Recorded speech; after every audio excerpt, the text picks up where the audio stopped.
Hi guys, welcome back to my channel, Ticking Together.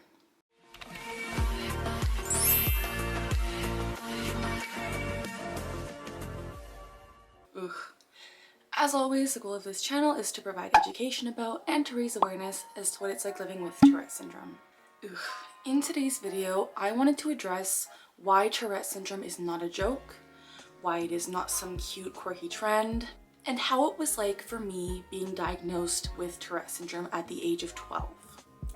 Ugh. Ugh. If you don't know me, my name is Carly. I am 24, and as I said, I have Tourette syndrome.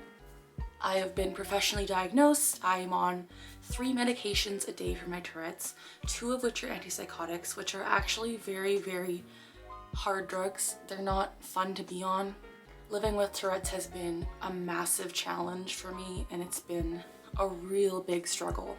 Tourette's is a neurological disorder, which means it affects my brain. I got rice. Ugh. And it causes me to make involuntary movements and sounds known as tics.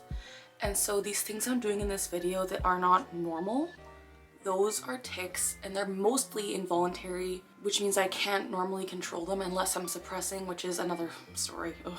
But I wanted to just do a candid conversation with you guys about Tourette's and why, when I see people online faking, how it breaks me inside. For me, Tourette syndrome has always been a monster.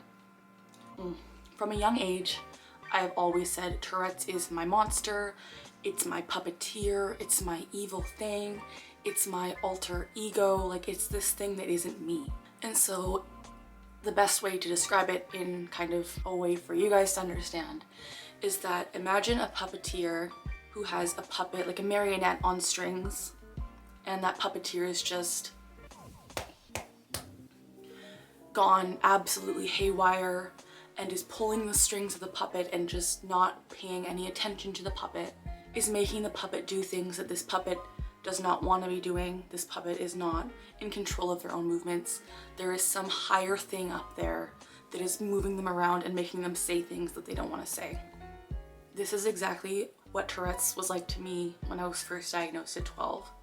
I was like, I'm not doing this to myself.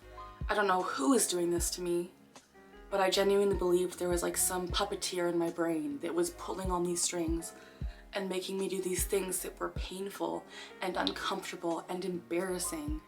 I got rice. Ugh. I've also described my Tourette's in my lifetime as a monster, as I said, because it's such an unknown thing. And at 12, you're still so young. You're at that age where you're still a kid, but you're just becoming a teenager and you're trying to find yourself in a really, really scary world. And having Tourette's on top of that, like being diagnosed with something that's a lifelong condition at 12, for me, it almost felt like a death sentence. I know that sounds like a little bit exaggerated, but I was just like, my doctors told me this was something I would live with for the rest of my life. And hearing that at 12, it's like, I still have a lot of life to live, and this is really hard to deal with. And so this monster idea, I was just afraid of myself. I felt like I had absolutely no control over myself. And I don't know about you guys. Ugh. My butt cheeks are tensing. It really hurts. I don't know about you guys, but if you aren't in control of yourself, if you're not in control of something, you feel helpless. For me, I wasn't in control of my body or my vocalizations or my thoughts even. I was completely at bay. I was in control by this monster in my brain. And that's something I wanted to address, is that now online seeing people with Tourette's being like, this is cute and quirky, it makes me almost feel sick to my stomach, because Tourette's has always been kind of my enemy. I feel like we've never been on the same page. If Tourette's was my puppeteer, for example, and I was the puppet, we were always butting heads, never agreeing. There was always disagreements.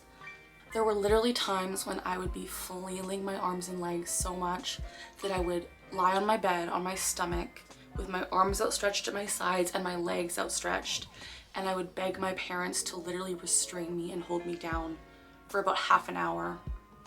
And that's something it's sad to think about. That's something I'd never wish upon my worst enemy. being in that much agony and having that lack of control at 12 to 13, having your parents physically restrain you from hurting yourself unintentionally. Again, I don't understand why people think Tourette's is this fun disorder where people get to swear or curse uncontrollably for fun. Like, it's nothing like that. It's nothing like that. And it's just, I just wanted to address again the whole puppeteer analogy. I think this is something that a lot of people out there don't realize, and I really would love to get this education out there. As someone who has lived with Tourette syndrome, I got rice. Or at least diagnosed Tourette syndrome for over 10 years. It's just like, I want people to know the truth. I want people to know that it's not like fun. It's not something like a trend or a quirky trait. Like, it's a disability. It is a neurological disorder. It is painful. As I said, it's like a monster. I feel, even to this day, even on 3 hardcore drugs that are supposed to help me, I still feel like I'm not normal. I can't control myself. And these urges, these premonitory urges I get before I tick, it's so strong that I feel like the monster or the puppeteer is winning every single time. The communists are coming. And so I made this YouTube channel to provide education and to raise awareness, and to most importantly break the stigma surrounding Tourette syndrome. And something that I find weird is that the stigma used to be that Tourette's is weird and it's like taboo and people are scared of it, like it's some terrifying disorder where people shout obscenities and are just vulgar and awful, and this is not the case at all, obviously. But now the stigma has turned into the fact that it's a cute quirk or a personality trait or something fun to have tics. And if someone would have told me at 12 that this is what Tourette's is going to be turned into, and now at 24, I never would have believed you, and I would have been probably even more ashamed. You'll notice if you guys go back on my channel to some of my earliest videos, I would not tick in those videos. I would suppress for the majority of those videos because I was so ashamed. And it sounds bizarre because this is a Tourette's awareness channel. But I wouldn't, I got rice. I wouldn't, I wouldn't tick on those videos because I didn't want to confront this puppeteer or this monster. I didn't want to let it win. But now I realize that I think confronting it in the way of letting people know the truth about it's not something fun and it's not a joke or it's not a trend or a quirky thing, I think that's my calling, honestly. I just want to be vulnerable and open because I want other 12-year-olds like me, if they're going through what I went through, to not feel like complete outcasts or like their puppeteer has gone crazy on them. I want people to realize that Tourette's is more than what social media has really latched onto, which is the fun and quirky stuff. Because if I'm being honest, Tourette syndrome has caused me more pain than anything. My motor tics, I think they're mild, but they might be more severe than I give myself credit for. My motor tics hurt. Doing the same movement repetitively over and over and over again until it feels just right. That is something, again, I would never wish on anyone because it is so excruciating. And I have gotten used to the pain now because it's been so long, but there are some days where I just break down and I'm like, please stop. Going back to the whole thing about my parents holding me down and restraining me, like, that's an image that is burned into my brain that is just, it breaks my heart. And I don't want anyone to go through that. And I don't want people to think Tourette's is fun, because the reality is it's horrible, it's painful, it's really not fun. A lot of the time when I have to do back tics, I can't always satisfy the urge. And a lot of the time with facial tics, I can't satisfy the urge. So I'll have to use my hands to like squeeze things and prod things to really get that squishy stuff that I can't make my face physically do because my face doesn't move that way. Same with my back. A lot of the time I'll get my mom or my dad to punch my back at full force because it's the only thing that calms down the urge. And like, I'm not promoting abuse or anything. This is, I'm genuinely asking them, please punch me. Like, I need to get relief. And this is the side of Tourette's that people don't show. This is the dark side of Tourette's, the monster that lives within my brain. I want people to know that it's not fun. I've already said that, but I really want to get this point across. It is not something you should ever desire. If you're out there with Tourette syndrome and you know what I'm talking about, like, it's just, it's brutal. This stigma is absolutely brutal, and the fact that it's completely done a 180 and is now something fun and desirable, like, it just blows my mind and makes me feel defeated. Ugh, ugh, ugh, ugh. I'm so saddened by how people have latched on to the cases on social media where they're like funny and quirky. And I know that there has to be some humor in dealing with Tourette syndrome. It's not all bleh, but it's also not all fun. Like, you have to see, if you're gonna talk about Tourette's and spread awareness, you have to show all of the sides. You can't just show the funny and quirky stuff. Like, you need to show this, the pain, the agony, the struggle, the sadness, the depression. I don't have words, honestly. It's something that I just would never wish upon anyone.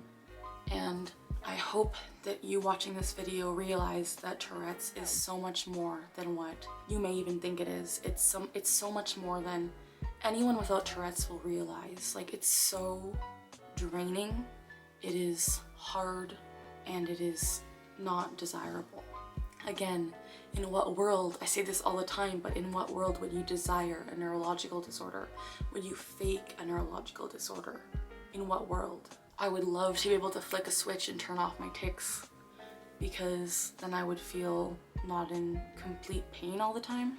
I would love to have a chat with my puppeteer and be like, yo bro, can we just like stay cool for a bit, because like I'm struggling here, you know? So yeah, Tourette's has always been a monster to me, and I think it will forever be a monster to me. I love having this channel to provide education and to spread awareness, because it makes me feel like I'm doing something better than just pitying myself or like, oh, woe is me. That's not my goal. It's just, I want to show the genuine truth and all sides of Tourette's, not just the funny stuff.